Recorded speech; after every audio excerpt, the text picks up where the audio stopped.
Oh my god, this new Taylor Swift album is crazy. But actually, jokes aside, you guys do need to calm down. My DMs ever since this Nintendo Direct have been filled with nothing but people trying to persuade me to not buy this game. I'm excited about this Pokemon game. I think this Pokemon game looks great. Am I gonna be making curry in Galar? Probably not. Features like that are just not my cup of tea. But I am without a doubt filling my camp up with nothing but my Dream Team Shinies to make people extremely jealous of all the full odds ones I found. They're obviously taking steps in the right direction. Have they showcased the crop top and headband combo I'm looking for? Not just yet, but I'm holding out hope, fingers crossed. I've been playing Pokemon since Red, Blue, Yellow. For a Pokemon game to look anything close to what we've got going on here, oh my god, it's a dream come true. If you don't want to play the game, just don't play it.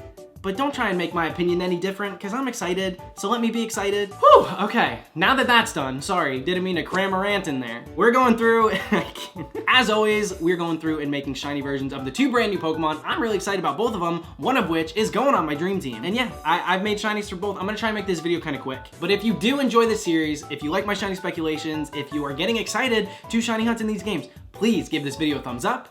And without further ado, let's get the heck into this. The first Pokemon we're talking about is this crazy looking bird. It looks eerily close to Kevin from Up, and I'm probably gonna dress like Russell to hunt it. And is that a frog in its throat? No, but it is a fish. But we won't be doing shiny speculations for that one, even though there's a good chance it could be a Pokemon. It literally could, I don't know. But we're probably gonna wait till the official reveal on that one, so I just did Cramorant. This might be my favorite batch of shinies that I've made for any new Pokemon so far. I just feel like, oh my gosh, this Pokemon looks so good. It's so bright and blue and amazing already that like, I feel like its shiny's gonna be really good. Here's what I think they are definitely gonna do. Most red shinies that we see, it's very hit or miss. It needs to be perfect, it needs to make sense, and for some reason, for me, on this guy, it fits the bill. That blue to red change is something we've seen plenty of times in the past, especially in most recent generations where they're choosing the shinies themselves. Clawitzer, that entire line, they go from that blue to red, that's also water type, so like, go figure. And another one from 7th gen, Crabrawler, he goes from the blue gloves to the red ones. Also, it's got that little tuft right here.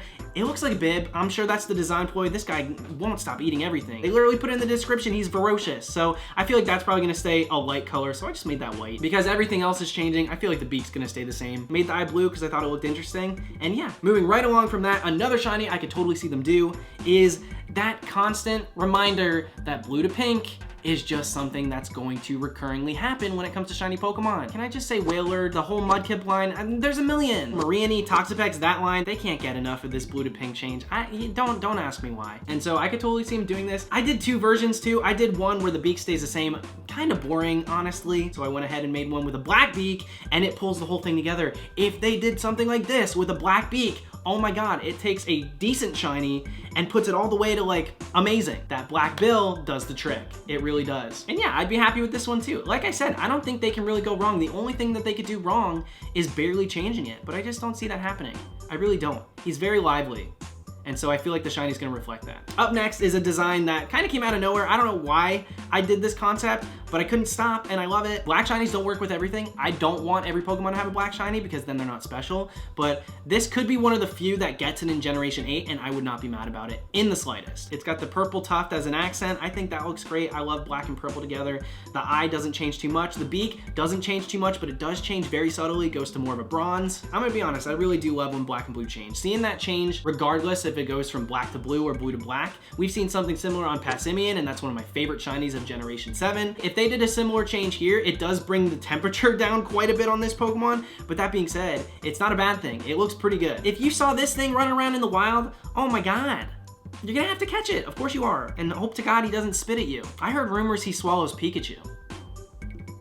That can't be good. On to the last one. And last but not least, of course, the shiny I'd love to see. Yup, you guessed it, it's freaking blue. The original blue is great, but this one is just like, oh my god, it's gorgeous. This is very nautical. I feel like it really keeps that water theme, but takes it to the next level. I think white as an accent color is perfect. This also reminds me a lot of the Tortuga line. Those shinies, Caracosta, kind of an underrated shiny family. I did go ahead and make this part of it right here a little bit darker, which I don't really see them doing. They could do it, but I think it looks great. I really do. A darker color and a lighter color both as accents, just like contrasting like that, fighting for attention when the blue's just like, hi, I'm right here. This guy right here, for me, is epitome of shinies. This is what it's all about for me. But I'll tell you what, if any of these become the shiny, it's on the dream team. Just in principle, in concept of this Pokemon, I love it. I think he's so stupid and so goofy and so awesome. And so I'm a fan, I really am.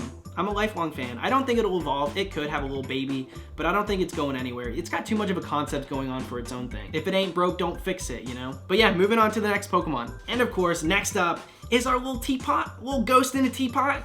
Oh my god, this guy is adorable. I love the ghost type. I can't handle it. If he evolves, I'll lose my mind. I'm already all in. I'm sipping the tea. I really am. 100% I'm doing it. How could you not? He'll probably kill you if you don't. If you go in the comments too, a lot of people are hating on this guy. They're like, oh my god, another inanimate object Pokemon? He's a ghost and he lives in the teapot. He is not the teapot. Read the description. When people not only complain about everything, but they complain with false facts. The crazy thing about this one is because there's two parts to this Pokemon, they could go 3 different ways with it. Both could change. Just the teapot could change, and that's very reminiscent of the Komala line, which is so stupid, but it's definitely something I could see them doing again. And then, of course, they could go the way of Comfey, where just the Pokemon itself changes and the object it's holding doesn't change at all. It's up in the air, so just take each one as their own entities. But with that being said, here's the first one I could totally see them doing. Barely changing the teapot, you really feel like something's off, something's different, but you can't place your finger on it until you realize it's shiny, it's sparkled, of course that is. Sometimes I really do love a good subtle shiny, and this one changes just enough that it's like somewhere in the middle. All of it coming together to make a pretty different shiny, but each color on its own not changing too much. This is really the angle I see them taking. Following that, there's not a lot to say about it. The teapot doesn't change at all, and just the Pokemon itself goes to a bit of a green, because green's like a ghost color, kind of. The shinies I made for this guy is more of an intuition thing than anything else. I didn't really base them on much because he doesn't really remind me too much of other Pokemon. It's very much its own thing, and so I feel like the shiny is gonna represent that too. We might see something brand new, at least in the colors they use. Following that one, if they do just change the teapot, I could totally see him going super drastic and changing that white to a black. The blue to pink change, you guys know, same old, same old. Very much something we're used to seeing, and then the handle, I just made it to match. I really do think if the teapot changes this much, the Pokemon's not changing at all. We just don't know. And for some shinies, that's just how it's gonna go. Another one that I really like, but I could also see them doing is this right here. We kind of have a flip-flop when it comes to the teapot. The white stays the same, but the other two colors kind of change a little bit. The blue goes almost yellow, but I left it brown. And then the handle in blue. It's a very loose representation of that flip-flop, but we've seen them do that on shinies in the past, so I wouldn't be too shocked. Spupoline flip-flops, every single form of Oricorio flip-flops. I could totally see him doing it. And then just for fun, I made the ghost blue. I don't think he will be blue, but I think he's cute. I like him as blue, so that's why I put him in there. It could be just purple. The main change to focus on here is the teapot itself. And last but not least, of course, the shiny I'd love to see. This teapot is absolutely gorgeous. These colors look crazy on it. I know, I'm sorry. These are my favorite colors on a shiny. I literally make this many speculations, so the final one can be this. No remorse there, because honestly, I think it looks amazing. And even though we took the blue on the teapot and made it white, I actually kept the ribbon blue. I think that's a really good idea. If they do something like this for that middle part and they just take the color away completely, I feel like it would really stand out if that ribbon, even if it's not blue, does stay a color. I think that nowadays that's something they could do. Maybe not in the past it would be something we'd see, but because they're choosing the shinies themselves now, they can do whatever they want. The only way they could go wrong is if they don't change it enough. But I don't see that happening, even if it's just the Pokemon, even if it's just the teapot. And this guy's a little cutie. I'm such a fan. I love him. I hope he evolves. I really do. All right, guys, that is gonna do it for this edition of my videos. I hope you enjoyed this quick little shiny speculations. I know we did get new forms of alchemy, 16 of them. I'm not gonna make shinies for each one. There was something interesting sent to me on Twitter. I'll show that right here by Crowfey, an artist. He wondered if they might just make a brand new form for the shiny form, which they've never done before. I don't know how I feel about it, but it was an interesting concept because there is stars that are on the Gigantamax form, and all the berries are there for all the forms, but those stars are not on any of the 16. It's up in the air. I don't know. This kind of makes me feel weird if they do something like that because it's starting to change shinies from what they were in the past to something brand new. That's not inherently bad, but I feel like with the, I don't know. I have a strange feeling about it. So we'll just have to wait and see. I don't know. Honestly speaking, I feel like they're just gonna shift a tiny little bit each one. Frankly speaking, a very boring shiny, which is why I'm not gonna be making more, but they could. First time ever, brand new model. Who the heck knows, man? But once again, thank you guys so much for watching my videos. More videos coming very soon, but until next time, this is Supreme Arcanine signing out. See you guys later.